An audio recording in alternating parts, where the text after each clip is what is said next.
सोचिए, अगर कोई 90 दिनों के लिए दुनिया से एकदम गायब हो जाए तो क्या होगा। नेपोलियन हिल के हिसाब से ये एक ऐसा सीक्रेट है जिसे दुनिया के सबसे कामयाब लोगों ने अपनी जिंदगी को पूरी तरह से बदलने के लिए इस्तेमाल किया है। तो आज हम इसी पावरफुल ब्लूप्रिंट को समझने वाले हैं।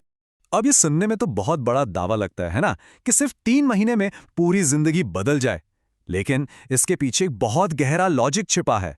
चलिए इस आइडिया की तह तक चलते हैं और देखते हैं कि असल में काम कैसे करता है। तो इस पूरे सफर को समझने के लिए हम इसे 5 हिस्सों में देखेंगे। हम आज के दुनिया के जाल से शुरू करेंगे, फिर एकांत की असली ताकत को जानेंगे, उस 90 दिन के ब्लूप्रिंट को समझेंगे, उसके 3 मुश्किल फेज से गुजरेंगे और आखिर में देखेंगे कि इससे आखिरकार क्या बदलाव आता है।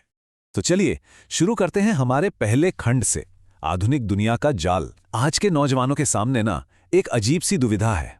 एक तरफ घरवाले कहते हैं कि सरकारी नौकरी करो, तो दोस्त कहते हैं कि नहीं, स्टार्टअप में फ्यूचर है, और सोशल मीडिया तो रातों रात की कामयाबी की कहानियों से भरा पड़ा है। अब इतनी सारी अलग अलग आवाजें किसी को भी कंफ्यूज कर सकती हैं। इसे ऐसे समझिए जैसे शोर और सिग्नल का खेल हो। शोर क्या है? सोशल मीडिया की लगातार बजती नोटिफिकेशंस, पार्टियों के बुलावे और दूसरों की उम्मीदें। और सिग्नल वो है किसी का एक साफ लक्ष्य, उसका गहरा फोकस। अगर कुछ बड़ा करना है तो इस शोर को बंद करके अपने सिग्नल को मजबूत करना सीखना ही होगा। तो सवाल यह है कि इस शोर से बचें कैसे, और यहीं हमारा दूसरा खंड आता है, एकांत की शक्ति। ये सुनने में थोड़ा अजीब लग सकता है, क्योंकि हमें तो हमेशा यही सलाह दी जाती है कि ज़्यादा से ज़्यादा लोगों से जुड़ो, नेटवर्किंग करो। लेकिन असली तरक्की भीड़ में नहीं, बल्कि अकेलेपन में किए गए गहरे काम से होती है। और पता है, ये कोई नया आइडिया नहीं है। अपने जमाने के सबसे अमीर लोगों में से एक एंड्रू कार्नेगी ने नेपोलियन हिल को यही सलाह दी थी। उनका ये पावरफुल कोट बताता है कि अकेलापन कोई सजा नहीं है, बल्कि ये तो एक सोची समझी स्ट्रैटेजी है।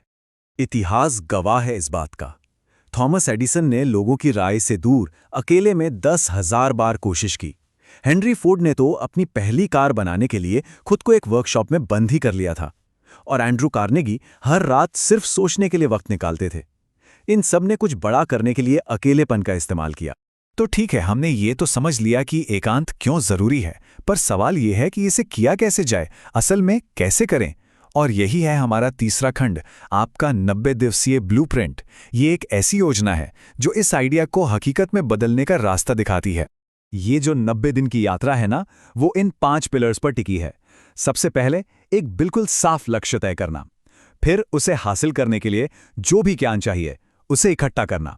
तीसरा, अनुशासन, मतलब उस पर टिके रहना। चौथा, हर रात अपने काम पर सोचना। और पांचवा, उस लक्ष्य के लिए अपने अंदर एक जबरदस्त इच्छा बनाए रखना। यहाँ पर विशेष ज्ञान या स्पेशलाइज्ड नॉलेज का मतलब समझना बहुत बहुत जरूरी है। ये जनरल नॉलेज नहीं है जो कई चीज़ों के बारे में थोड़ा थोड़ा जानने से आती है।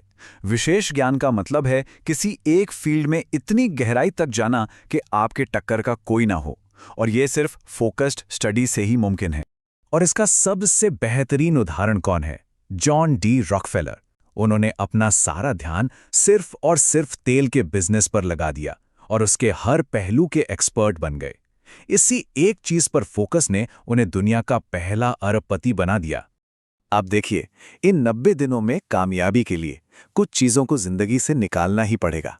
नेगेटिव लोग, घंटों तक सोशल मीडिया स्क्रॉल करना, फालतू का मनोरंजन, और सबसे बड़ा दुश्मन टाल मटोल की आदत।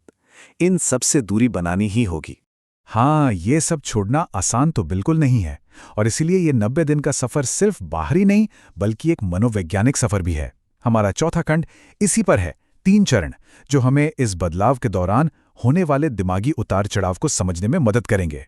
इस टाइमलाइन से पूरा सफर साफ हो जाता है। पहले 30 दिन वो है संघर्ष के दिन, सबसे मुश्किल। अगले 30 दिनों में चीज़ें एक रूटीन में आने लगती हैं और काम आसान लगने लगता है। और आखिरी 30 दिनों में ये एक आदत बन जाती है जहां फोकस करना अपने आप होने लगता है। तो हर फेज की अपनी चुनौतियां हैं और उससे निपटने का अपना तरीका भी है। पहले फेज में पुरानी आदतों से लड़ने के लिए अपने लक्ष्य को हमेशा सामने रखें। दूसरे फेज में जब काम आसान लगे तो ढीले ना पड़ें, बल्कि मेहनत डबल कर दें। और आखिरी फेज में रोजाना अपने काम पर चिंतन करके उस फोकस को बनाए रखें। तो इतनी सारी मेहनत के बाद क्या?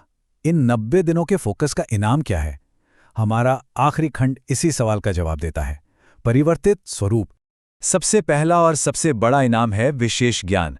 इंसान एक खास फील्ड में एक कीमती एक्सपर्ट बन जाता है, जिससे इज्जत और मौके दोनों मिलते हैं। आज के मार्केट में जनरल नॉलेज वालों की भीड़ है, लेकिन एक्सपर्ट्स की बहुत कमी है। दूसरा जो हासिल होता है वो है अटूट आत्मानुशासन।